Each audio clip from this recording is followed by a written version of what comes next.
Assalamualaikum warahmatullahi wabarakatuh. Berjumpa kembali dengan catatan Syafiq Hasim. Penampakan agama di ruang publik berkurang di luar sana, namun di Indonesia malah naik. Dari waktu ke waktu, berbagai sumber menyatakan jika arus agamaisasi di ruang publik di Indonesia semakin meningkat dan terpola. Banyak aturan-aturan agama yang menjelma menjadi aturan publik dalam bentuk aturan negara. Undang-undang halal, undang-undang perbankan syariah, dan masih banyak lagi adalah contoh di mana agamaisasi memang sedang marak di negeri kita. Kita merasa maju apabila kita bisa menggolkan norma agama menjadi norma politik dan hukum negara. Semua partai politik di negeri kita menuju ke arah sana. Lembaga-lembaga negara juga berlomba, ingin membuktikan bahwa mereka adalah pionir dalam menerapkan agama di ruang publik. Bahkan kita tidak butuh lembaga-lembaga dan organisasi-organisasi penekan seperti FPI dan HTI untuk memformalisasikan syariah jika situasi seperti ini terus berlanjut. Cukuplah saja bergantung kepada orang-orang yang duduk di meja pemerintahan dan juga di Dewan Perwakilan Rakyat. Apakah mereka ini terus mendukung untuk menjadikan hukum syariah misalnya sebagai hukum atau aturan nasional ataukah tidak? Di dunia Islam, arus sebaliknya terjadi. Banyak di negeri-negeri Muslim di Timur Tengah yang sedang menjalani proses penduniawian atau dalam bahasa sosiologis disebut dengan istilah sekularisasi. Masyarakat di Timur Tengah dan Iran berdasarkan beberapa survei dinyatakan sedang mengalami kelonggaran dalam kehidupan keagamaan mereka. Hampir separuh dari penduduk mereka kehilangan keterikatan dengan agama mereka. Ingat bahwa penduduk negeri-negeri di Timur Tengah itu mayoritasnya Muslim. Dari jumlah 60% seperti Lebanon sampai 100% seperti di Jordania. Iran sendiri berpenduduk Muslim sebanyak 99,4%. Jelas bahwa secara statistik penduduk Muslim mendominasi daratan Timur Tengah dan Iran. Namun jumlah statistik yang sangat besar tersebut ternyata tidak selalu mencerminkan tingkat ketaatan mereka pada agama yang mereka anut. Menurut survei yang dirilis oleh lembaga Arab Barometer, ketakwaan masyarakat Lebanon misalnya menurun sampai 43% dalam satu dekade terakhir ini. Bahkan dinyatakan dalam survei, kurang dari seperempat masyarakat Lebanon yang mendefinisikan diri mereka sebagai masyarakat yang religius. Sementara di Iran, negara yang juga dikenal sebagai negara Islam yang sangat ketat, 47% masyarakatnya berpindah dari religius ke non-religius. Data ini dinyatakan oleh lembaga yang bernama Damaan yang melakukan survei atas 40.000 kalangan terpelajar pada tahun 2020. Fenomena ini dianggap sebagai hasil dari proses sekularisasi di Iran. Dari 47% yang berpindah dari religius ke non-religius tersebut, 43%-nya adalah perempuan dan 47%-nya adalah laki-laki.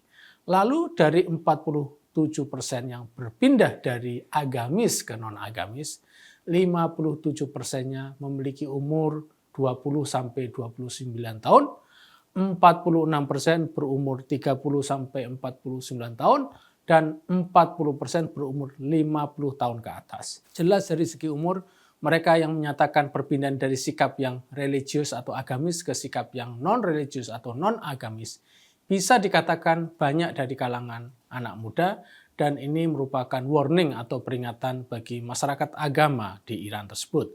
Masyarakat Iran kini sedang menuju proses transformasi yang besar.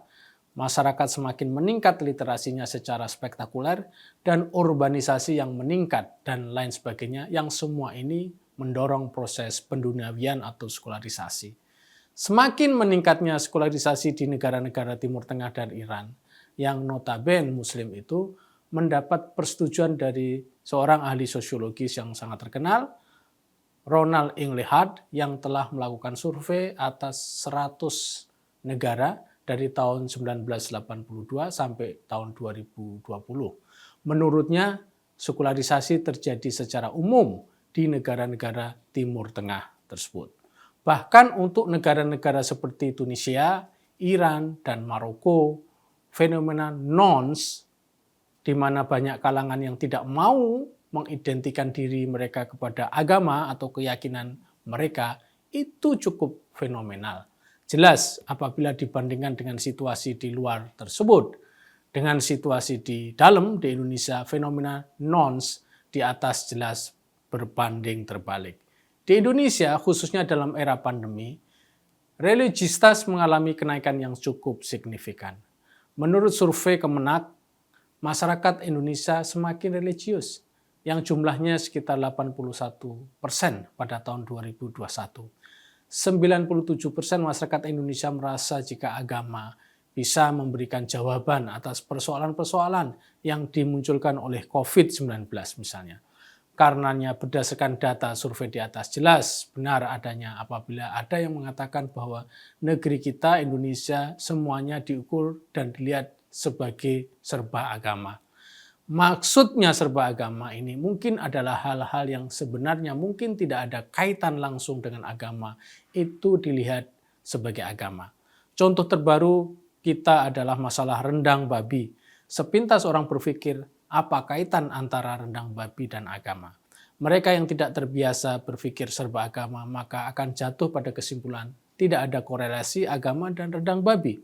Namun hal ini berbeda jika yang menjawab permasalahan ini adalah mereka yang terbiasa dengan cara berpikir serba agama.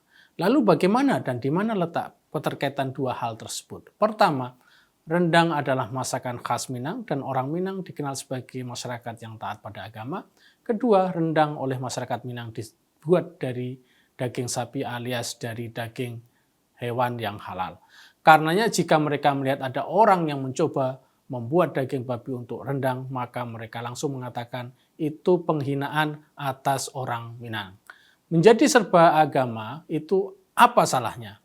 Ini bukan persoalan salah dan benar, namun ini persoalan dasar dalam kehidupan bernegara dan berbangsa kita. Kita yang jelas sudah sepakat bahwa negeri kita adalah negeri Pancasila, di mana di dalamnya ada prinsip ketuhanan yang Maha Esa. Prinsip ini jelas bukan prinsip negara serba agama, karena dalam ketuhanan yang Maha Esa ada kebebasan yang diberikan kepada manusia untuk menjalankan agama mereka masing-masing. Menjadikan negara sebagai negara serba agama itu sama dengan mengagamakan semua hal di dalam negara ke dalam prinsip agama. Sebagai catatan, fenomena meningkatnya kehilangan keterikatan masyarakat Muslim di Timur Tengah dan Iran kepada agama mereka menunjukkan itu bisa terjadi dan sedang terjadi karena proses sekularisasi.